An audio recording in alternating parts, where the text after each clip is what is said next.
ಒಂದು ಕಾಲದಲ್ಲಿ ಕರ್ನಾಟಕದ ಸುಂದರ ಹಳ್ಳಿಯಲ್ಲಿ ಸತ್ಯ ಮತ್ತು ಧರ್ಮವನ್ನು ಪಾಲಿಸುತ್ತಿದ್ದರು.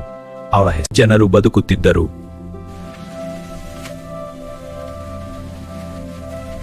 ಪ್ರತಿದಿನದಂತೆ ಪುಣ್ಯತೆ ತರುವಂತ ಕನೈನನ್ನು ಮನೆಯಲ್ಲಿ ಕಳುಹಿಸಿದರು.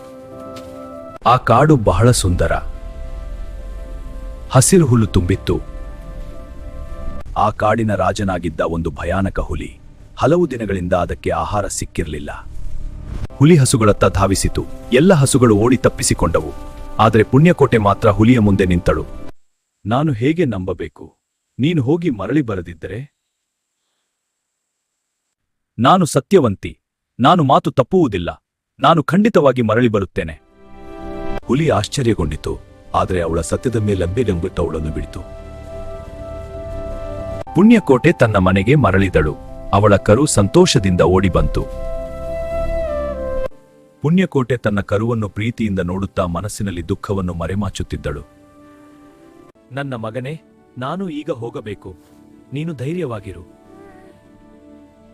ತನ್ನ ಮಾತು ಉಳಿಸಲು ಪುಣ್ಯಕೋಟೆ ಮತ್ತೆ ಕಾಡಿನ ಕಡೆ ಹೊರಟಳು.